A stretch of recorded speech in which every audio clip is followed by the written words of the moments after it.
Hello US நம்ம base எப்படி இருக்கிறீங்க? இன்றைக்கி டேட்டுக்கு மணிவண்ணன் நடிகர் அண்ட் இயக்குனர் அவர் மட்டும் உசுரோடு இருந்ததான்னு வச்சுக்கோங்களேன், ஒரே ஒரு நடிகரை மட்டும் செருப்பால் அடிச்சிருப்பாப்புல. ஒன்று அந்த நடிகரை செருப்பால் அடிச்சிருப்பாப்புல, இல்லைன்னா தன்னைத்தானே செருப்பால் அடிச்சுக்கிட்டு இருந்துருப்பாப்புல. யார் அப்படின்னு பார்க்குறீங்களா? அது வேறு யார்? நம்ம சத்யராஜ் தான் வேறு யார்? ஏண்டா உன்னை வச்சாடா நான் அமைதிப்படைன்னு ஒரு படம் எடுத்தேன். மக்களுக்கு ஒரு நல்ல அரசியலை சொல்லணுன்றதுக்காக உன்னை வச்சு ஒரு படம் எடுத்தா, கடைசியில் அந்த படத்தில் என்ன வேலை பண்ணியோ அதே வேலையை அவன் பொண்ணை வச்சு பண்ணிக்கிட்டு இருக்கே அப்படின்ற மாதிரி இன்றைக்கி அந்த ஆளை ஒன்று செருப்பால் இவர் அடிச்சிருப்பார், இல்லைன்னா உன்னை போய் நம்பி எடுத்தப்பாருன்னு அவரே அடிச்சுட்டு இருந்திருப்பார். அப்படிப்பட்ட ஒரு கேடுகட்ட ஜென்மமாக தான் இன்றைக்கி சத்யராஜோடைய மகள் இன்றைக்கி திமுகவில் கொத்தடிமையாகி ஐக்கியமாகி வாய்க்கு வந்ததெல்லாம் பேசிட்டு தெரியுது. சரி, அது என்ன பேசுது அப்படின்றத கொஞ்சம் பார்ப்போம் வாங்க.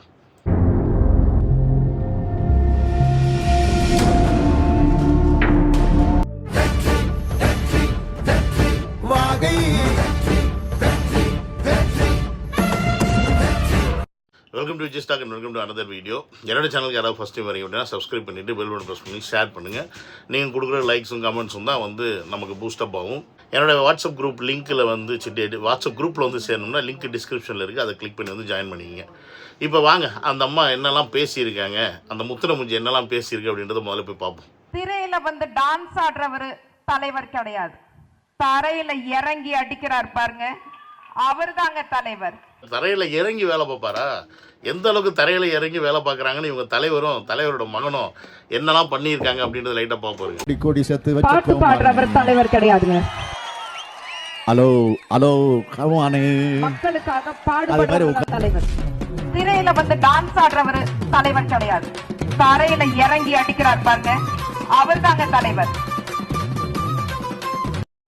தெரிஞ்சிருக்கும் இந்த தருதலைக்கு இவங்க தலைவர் யாரு, இப்ப இருக்கிற சின்ன தலைவர் யாரு, அவர்லாம் எங்கேருந்து வந்திருக்காங்க அப்படின்றதே மறந்துடும் போல இருக்கு. முதல்ல இந்த தருதலுடைய அப்பனே எங்கேருந்து வந்திருக்கான்னு மறந்துட்டு ஆகுனா டான்ஸ் ஆட மாட்டாரு, பேச மாட்டாரு, ஆஃபீஸில் உட்காந்து சீனை போட மாட்டாருன்னு டைலாக் அடிச்சுட்டு உட்காந்துருக்கே. முதல்ல நீ யாருக்கு சப்போர்ட் பண்ணுறேன்னு பாரு. நீயும் ஒரு கூத்தாடி கூட்டத்துக்கு தான் சப்போர்ட் பண்ணிகிட்டு இருக்க. அதை விட்டு எப்போ பார்த்தாலும் இங்கே நோண்டிகிட்டு இருக்க. இங்கே எங்கள் தலைவர் இதுலேயும் உச்சம் தொட்டவர். எதில் ஆல்ரெடி சினிமா ஃபீல்டில் உச்சம் தொட்டுட்டு இப்போ அரசியல்லையும் உங்களுக்கு தண்ணி காமிச்சிட்டு இருக்காரு. நீங்கள் தண்ணியை குடிக்க முடியாமல் முழுங்க முடியாமல் அவஸ்தைப்பட்டு இருக்கீங்க. ஏன்னா நாங்கள் கொடுக்குற தண்ணி அப்படி, புரியுதுல்ல? அந்த தண்ணியை நீங்கள் குடிக்கிறது ரொம்ப கஷ்டப்படணும், வேறு வழி இல்லை. இருந்தாலும் வாயில் வச்சு திணி போனாங்க. துபாய் பயணத்தை கேன்சல் பண்ணிட்டு மக்களுக்காக ஓடி வந்தாரு பாருங்க, அவரு தாங்க உண்மையான தலைவர். உங்க சின்னவர் அவ்வளோ அக்கறைப்பா மக்கள் மேல. துபாயிலிருந்து உடனே ஓடி வந்தார். அப்படியே அங்கே இருந்து எல்லாத்தையும் பண்ணாராமா. எதுக்கு 1 மணி நேரத்தில் திருப்பி துபாய் வந்தார்? அப்படி என்ன துபாயில் இம்பார்ட்டண்ட்டான வேலை அவருக்கு? என்ன அஃபிஷியல் வேலையை வந்தாரா, இல்லை பர்சனல் வேலையை வந்தாரா? இல்லை பர்சனல் வேலையை வந்தார்னா அப்படி என்ன பர்சனல் வேலையை வந்தார்? ஒரு துணை முதல்வருக்கு அங்கே நடக்கிற சம்பவத்தில் அவ்வளோ பெரிய விஷயம் நடந்திருக்கு. அப்பாவும் பார்த்துட்டு போயிட்டாரு. சரி, வயசானவர் ஒத்துக்கலாம். பையன் கூட நின்றுருக்க வேண்டியதானே? அன்றைக்கி ஃபுல்லாக இருந்து என்ன ஏது நடக்குதுன்னு பார்த்துட்டு போயிருக்க வேண்டியதானே துணை முதல்வர்? 1 மணி நேரத்தில் போயிட்டார். இல்லையா? நான் தெரியாமல் தான் கேட்குறேன், எப்படி இவ்வளோ ஃபாஸ்ட்டாக எல்லோரும் வந்தீங்க? அதுதான் இங்கே பிரச்சனையாக இருக்குது. இதுங்கடி உங்களை சிபிஐ வச்சு நொங்கு எடுத்துக்கிட்டு இருக்கேன். அவர் அஜய் ரஸ்தோக்கி வச்சு எல்லாரையும் குனியை வச்சு குழுன்னு கொடுத்துக்கிட்டு இருக்காப்புல உங்களுக்கு இருக்குது. இந்த கரூர் சம்பவத்தை பற்றி லாஜிக்கே இல்லாமல் புது கட்சியிலிருந்து வந்தவங்க சில கேள்வி கேட்டாங்க.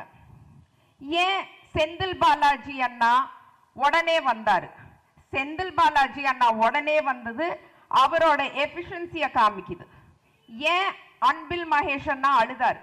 எங்க அன்பில் மகேஷ் அண்ணா அழுதது அவருக்கு மக்கள் மேல இருக்கிற கருணையை காமிக்குது. ஏன் ஜோதிமணி மேடம் ஓடி வந்தாங்க? ஜோதிமணி மேடம் ஓடி வந்தது அவங்களுக்கு மக்கள் மேல் இருக்கிற கருணையை காமிக்குது. சொன்ன இந்த கருணை தான் இன்னைக்கு எல்லாத்தையும் போட்டு உங்களை செஞ்சுக்கிட்டு இருக்கு. எப்படி நீங்கள் இவ்வளோ ஃபாஸ்ட்டாக வந்தீங்க, எப்படி இவ்வளோ ஃபாஸ்ட்டாக செயல்பட்டீங்க? ஜோதிமணி மேடம் ஓடி வந்ததாக இருக்கட்டும், அன்பில் மகேஷ் ஒப்பாரி வச்சதாக இருக்கட்டும், செந்தில் பாலாஜி அப்படியே சீன் போட்டதாக இருக்கட்டும், இப்படி எல்லாத்தையும் இன்றைக்கி சிபிஐ வச்சு நொங்கு எடுத்துக்கிட்டு இருக்கு. எப்படி நீங்கள் இவ்வளோ சீக்கிரம் போஸ்ட்மார்ட்டம் பண்ணீங்க? நான் 2 டேபிள் தரேன், எங்கள் கண்ணு முன்னாடி போஸ்ட்மார்ட்டம் பண்ணு காட்டுங்க அப்படின்ற மாதிரி இருக்கட்டும். இப்போ ஒரு வாய்ஸு ஆடியோ வாய்ஸ் கூட லீக் ஆகிருக்கு. அதில் உங்கள் 10 ரூபா பாலாஜி பேர் தான் அடிபட்டுருக்கு. ஸோ இப்படி எல்லாமே உங்களுக்கு ஆப்பில் தான் போய்கிட்டு இருக்கு.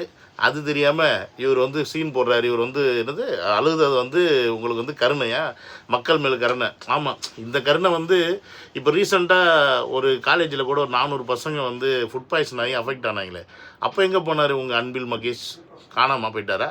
இல்லை கோயம்புத்தூரில் வந்து இப்போ ஏர்போர்ட் பின்னாடி ஒரு பொண்ணை ஒரு 3 பேர் சேர்ந்து கற்பழித்து கொடுத்தாங்களே, அப்போ எங்கே போனார் உங்கள் அன்பில் மகேஷ்? தெரியல. ஆனால் ஸ்கூலில் படிக்கிற பிள்ளைங்கள்ட்ட தப்பாக நடந்துக்கிற மெசேஜ்லாம் பார்த்துக்கிட்டு இருக்கோம். 2 காவலாளிங்க பார்த்தீங்கன்னா பொம்பளை பிள்ளைங்கள்ட்ட தப்பாக நடந்துக்கிறாங்க. இப்படி ஏகப்பட்ட விஷயங்கள் இருக்கு. பெண்களுக்கு ஏகப்பட்ட அவதூறு நடக்கும் போதெல்லாம் அவங்க அன்பில் மகேஷையும் ஒப்பாரி வைக்கிற. எத்தனையோ கல்லூரியிலையும் எத்தனையோ பள்ளியிலையும் இன்னையும் அந்த பிரச்சனை இருந்துகிட்டு தான் இருக்குது. உங்கள் அன்பில் மகேஷ் போய் எல்லாத்தையும் கிளியர் பண்ணிட்டாரா?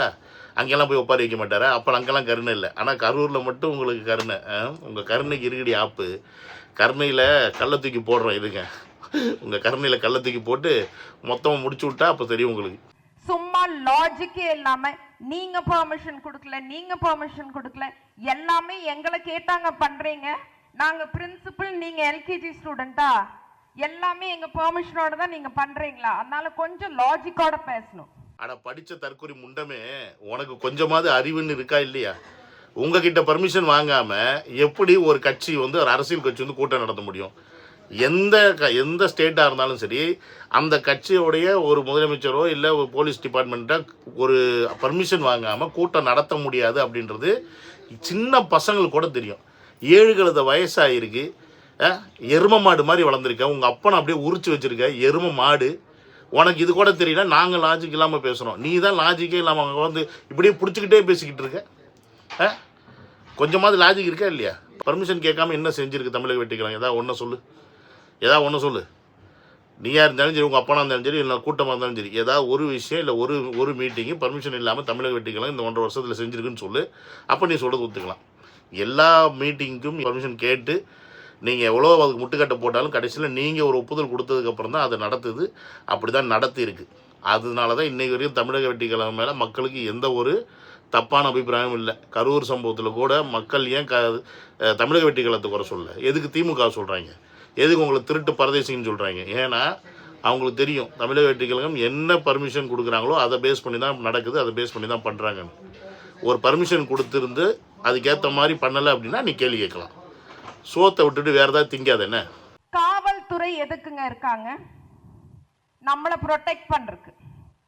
காவல்துறை மேல பால் வீசுறது, மரத்து மேல ஏறுறது, காவல்துறையை கடிச்சு வைக்கிறது, இதையெல்லாம் ஒரு தலைவர் கண்ட்ரோல் பண்ணணுமா வேண்டாமா? ஒரு காவல்துறை எப்படி இருக்கணும், காவல்துறை எப்படி மதிக்கணும் அப்படின்றத வந்து உங்ககிட்ட இருந்து நாங்கள் கற்றுக்கணுமா?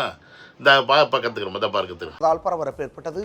இது குறித்த காட்சிகளை தற்போது காண்போம்.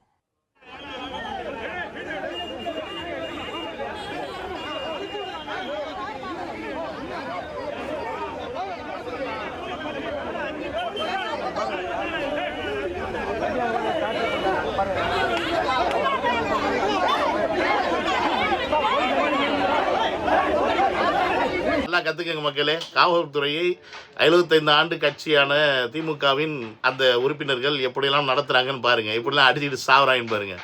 ஏண்டியம்மா, நேற்று கட்சி ஆரம்பித்தோம் நாங்கள், எங்களை வந்து ஒடுன்னு ஒடுக்கிற பசங்க, சின்ன பசங்க ஓடுற பம்பை கையில் பிடிக்கிற வயசு, அவங்ககிட்ட எதாவது நோண்டுனா சில டைம் இப்படி தான் பண்ணுவாங்க. அதெல்லாம் ஒன்றும் பண்ண முடியாது.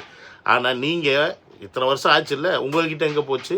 உங்கள்கிட்ட எங்கே அந்த பொறுமை போச்சு? நீங்கள் எது காவல்துறை மதிக்காமல் மிரட்டுறீங்க, அடிக்கிறீங்க, எல்லாம் பண்ணுறீங்க? முதல்ல ஒரு காவல்துறை எப்படி இருக்கணும்னு போய் பாண்டிச்சேரி போலீஸ்கிட்ட போய் கற்றுட்டு வாங்க. அந்த ஆஷா சிங்னு ஒரு லேடி இருக்குல்ல, அந்த லேடிக்கிட்ட கொஞ்சம் வாங்கி குடிச்சிங்கன்னா உங்களுக்குலாம் புத்தி வரும். முதல்ல நீ வாங்கி குடி. இவ்வளோ பேசுகிறீல்ல, அந்த ஆஷா சிங் லேடிக்கிட்ட அந்த சப் இன்ஸ்பெக்டர் நினைக்கிறேன், அவங்கள்ட்ட கொஞ்சம் நீ வாங்கி குடி. தருதலை உனக்கு புரியும் காவல்துறை எப்படி நடத்தணும்னு. காவல்துறை எப்படி நடத்தணும், எப்படி ஒரு மீட்டிங் பர்மிஷன் கொடுக்கணும், எப்படி அந்த மீட்டிங்கை கண்டக்ட் பண்ணணும்னு பாண்டிச்சேரி போலீஸு தமிழ்நாடு போலீஸு கற்றுக் கொடுத்துருக்கு. தருதலை முண்டமே. இதை விட அசிங்கம் வேறு ஏதாவது இருக்கா? தமிழ்நாடு போலீஸு இதை விட அசிங்கம் இருக்கா? ஸ்காட்லாண்டு யார்டுக்கு ஈக்குவலாக சொல்லிக்கிட்டு இருந்தாங்க ஒரு காலகட்டத்தில் தமிழ்நாடு போலீஸை. இன்றைக்கி தமிழ்நாடு போலீஸை தருதலை போலீஸ் ஆக்கி வச்சுருக்கீங்க. நீங்களாம் வந்து உங்களை மாதிரி திருட்டு கும்பல் இருக்கிறவங்களால தான் பாவம், அவங்களாலையும் செயல்பட முடியாமல் அவஸ்தைப்பட்டு தெரியுறாங்க.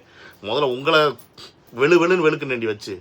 மாண்புமிகு அறநிலையத்துறை அமைச்சர் எங்கள் சேகர் பாபு ஐயா ஒரு நாள் எங்க வீட்டுக்கு வந்தார். எங்க அப்பாவும் அவரும் நல்ல ஃப்ரெண்ட்ஸ்.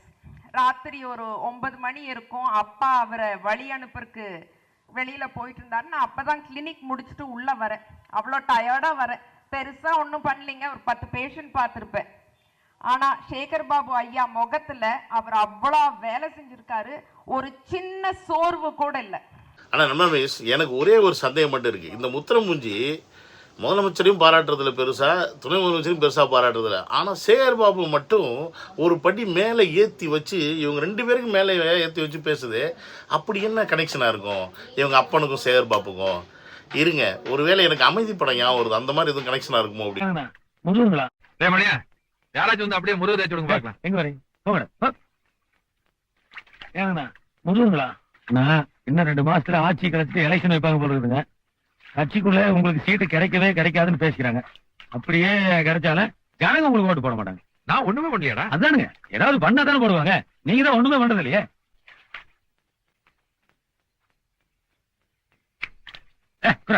30 வருஷமா கட்சியில் இருக்கிறவன் நானு. முந்தாள் கட்சியில சேர்ந்து கட்சிக்கு போன கை வச்சா என்னடா அர்த்தம்? நேரப்பா சண்டை போட்டுக்கிறீங்க. அதுக்காக அவன் உரிமை எப்படி விட்டு கொடுக்க முடியும்? இவனையெல்லாம் கட்சியில வைக்க வேண்டிய இடத்துல வைக்கணுங்க. இந்த படத்தில் சத்யராஜுக்கும் மணிவண்ணன் வந்து டவுசரை எடுத்து வாஷ் பண்ணி போட்டாப்புல. ஒருவேளை இங்கே வந்து சேகர் பாபுக்கு சத்யராஜ் அந்த வேலையை பார்க்குறாரோ, தான் பொண்ணுக்கு எப்படியாவது ஒரு எம்எல்ஏ சீட்டு கிடைச்சிடணும், இந்த ஆளை காலை பிடிச்சாதான் அதெல்லாம் கிடைக்கும்னு நினச்சி ஏதோ பண்ணுறாரோ அப்படின்னு ஒரு டவுட் எனக்கு இருக்குது. உங்களுக்கு அந்த டவுட் இருக்கா இல்லைன்னு எனக்கு தெரில, இருந்தால் சொல்லுங்கள். ஏன்னா இது அப்படி பாராட்டுனா பாட்டு பாருங்களேன், இவர் மாதிரி வேலை பார்க்க முடியலையா இந்த அம்மா வந்து. நீ முதல்ல இது வேற, அப்பப்போ இந்த தன்னை தானே ஒரு டாக்டர்னு பீத்திக்கிறது வேற. 10 பேஷண்ட் தான் பார்த்தேன் அப்படின்னு உன்னை நம்பி வந்தவன் என்ன ஆனான்னு தெரில, அதை போய் முதல்ல பார்க்கணும். சரி, இப்படி இவ இந்த பொண்ணுடைய எண்ணம் ஃபுல்லாக சேகர் பாபு அந்த இடத்த பிடிக்கிறதுலேயே இருக்குது. அது ஏன்னு எனக்கு தெரியல. எங்க அப்பா சொல்றாரு, அப்ப நான் அரசியலுக்கு வரல, நீ அரசியலுக்கு வந்தா சேகர் பாபு ஐயா மாதிரி இருக்கணும் அப்படிங்கிறார். அதுக்கு நான் சொன்னேன், அதெல்லாம் முடியாது. எப்படி ஒரே சூரியனோ ஒரே சேகர் பாபு ஐயா தான் இருக்க முடியும், அவர் மாதிரி யாருனாலே ஆக முடியாது. நான் சொன்னதுக்கு ஏற்ற மாதிரி சீன் ஒர்க் அவுட் ஆகுதா? என்னது, இந்த அம்மா வந்து அவர் மாதிரி வரணும்னு எங்கள் அப்பா ஆசைப்பட்டானா அதெல்லாம் முடியவே முடியாது. ஒரே சூரியன், ஒரே சந்திரன், ஒரே வானவில், என்ன கதை அடிச்சிட்டு இருக்க நீ? யாரை சொல்கிற நீ? ஒருவேளை சூரியன் சொல்கிறது, ஒருவேளை அவங்க இடத்துக்கு சேகர் பாபு கொண்டு வைக்கிறியோ என்ன? இது முதலுக்கே மோசமான மாதிரி இல்லை. எனக்கு இதை பற்றி கவலை கிடையாது, அதை பற்றி யோசிக்க வேண்டியது அவங்க தான். ஆனால் இவர் வந்து இப்போ நீ இந்த அளவுக்கு முத்திரமூஞ்சி நீ தூக்கி வச்சு கொண்டாடுறிய, ஆனால் இவர் ஆல்ரெடி வேறு ஒரு ட்ராக் ஒன்று போய்கிட்டு இருக்கேம்மா. அந்த அம்மா வந்து அடுத்த நாளைக்கு பதவி வேணும் கிடைச்சுன்னா என்ன பண்ணுவீங்க நீங்கள்? நீ வேற மைக்கு பிடிச்சிக்கிட்டே வந்து பேசுகிற, எங்கேயும் விட்டா ஓடி போயிருமோன்னு. பிடிக்கிறதுல கெட்டிக்காரியாக இருப்பான் போல இருக்கு இந்த முத்திரமூஞ்சி. அந்த அளவுக்கு அப்படின்னு அந்த மைக் கேம் அப்படி பிடிச்சிருக்கு, டைட்டாக அப்படி பிடிச்சி வச்சுட்டு பேசுகிறீங்க. என்ன ஏன் ஓடிடுமா எங்கிட்ட எனக்கு தெரியல. ஏன்னா அந்த அளவுக்கு தான் இதோட மைண்ட் செட்டே எப்படி தான் இருக்குது. அதாவது கட்சிக்குள்ளே நுழைஞ்சதுலேருந்து, கட்சியில் வந்து சேர்ந்ததுலேருந்து, திமுகவில் சேர்ந்ததுலேருந்து, திமுகவோட செயல்பாடு என்னன்னு இது வரைக்கும் ஒன்றும் பேசுனதே கிடையாது. இவங்களோட துதிப்பாடல், சிஎம் துதிப்பாடல், சின்னவர் துதிப்பாடல், சேகர்பாபுவோட துதிப்பாடல்லாம் அதிகமாக இருக்க ஒழிய இந்த கட்சி என்ன பண்ணுச்சு, ஏது பண்ணுச்சு, திமுக இது வரைக்கும் என்ன செஞ்சுருக்கு தமிழக மக்களுக்கு, இவங்க கொடுத்த வாக்குறுதியில் செஞ்சாங்களா செய்யலையா, இதை பற்றிலாம் பேச துப்பு கிடையாது. இந்த துப்புக்கட்ட நாய்க்கு வந்து உட்காந்துக்கிட்டு விஜய் மட்டும்தான் டார்கெட் பண்ணி பேசுகிறது, இதே வேலையை வச்சுக்கிட்டு இருக்கு. இவங்க அப்போ அதை தான் வாடகைக்கு வாங்கி அனுப்பியிருப்பான் போல இருக்குது. ஏண்டா இது சத்யராஜ் தான் வந்து இப்போ பொம்பளை வேஷம் போட்டு வந்து பேசுகிறானா இல்லை அவன் பொண்ணு தானா? நமக்கே சந்தேகமாக இருக்குது. இந்த ஈன பொழப்பு தேவையா? இவ்வளோ சம்பாரிச்சு வச்சுருக்கீங்கல்ல. என்ன மிஸ், இந்த முத்திரமூஞ்சி இது வரைக்கும் இந்த திமுக கட்சியிலேருந்து எதுவும் உருப்படியாக பண்ணது கிடையாது. அதோட ஒரே அஜெண்டா, அது கொடுத்த அஜெண்டாவே வந்து தளபதி டார்கெட் பண்ணி பேசுகிறது தான். நமக்கு புரியல. ஒரு வீட்டுக்குள்ளே அவங்க அப்பா வந்து தளபதி கூட நடிச்சிருந்தான். இன்றைக்கி அவன் பையன் பார்த்தேன்னா அவருக்கு வந்து இன்னமும் தளபதி ஃபேனாக தான் இருக்காப்புல. இது என்னடானா இப்படி ஒரு எதிர்ச்சி அதிகாரத்தில் வந்து உட்காந்துக்கிட்டு இப்படி பேசிட்டு தெரியுது. இவங்களுக்கெல்லாம் என்ன சோத்துக்கு பிச்சை எடுக்கிறாங்களா? என்ன இவங்களுக்கு குறை நமக்கு தெரியல. ஆனால் இவ்வளோ நல்லா சம்பாரிச்சு வச்சுட்டு இன்றைக்கி நாய் பொழச்சிக்கிட்டு இருக்குது, எலும்பு துண்டுக்கு வேலை பார்த்துட்டு தெரியுதுங்க. நீ வந்து உனக்கு யாருக்கு கட்சியை பிடிச்சாலும் நீ சப்போர்ட் பண்ண, அது தப்பு கிடையாது. உன் கட்சி என்ன பண்ணுச்சு, ஏது பண்ணுச்சு அப்படின்றத எடுத்து சொல்லி நீ சப்போர்ட் பண்ணால் அதில் ஒரு நல்ல விஷயம் இருக்குது. அதை விட்டுவிட்டு இங்கே உட்காந்துக்கிட்டு அடுத்தவனை அசிங்கப்படுத்தி பேசுகிறதுல உனக்கு என்ன இருக்குது? நீ எல்லாம் வந்து இதெல்லாம் என்ன சென்மம்னே தெரில. இதை பற்றி நம்ம என்னத்தை பேசுகிறது இதுக்கு மேலே? என்னையோ இன்றைக்கி ரொம்ப நாளைக்கு அப்புறமா ஒரு கொஞ்சம் டைம் பாஸுக்கு எனக்கு கிடச்சிது இதை வச்சு செய்கிறதுக்கு. அது வரைக்கும் எனக்கு சந்தோஷம். உங்களுக்கும் சந்தோஷமாக இருந்துச்சுன்னா என்ன பண்ணுவோம் பண்ணிட்டு போங்க அப்படின்ட்டு சொல்லிவிட்டு இந்த வீடியோ முடிச்சுக்கிறேன். See you on another video. Love you all. Take care. Bye.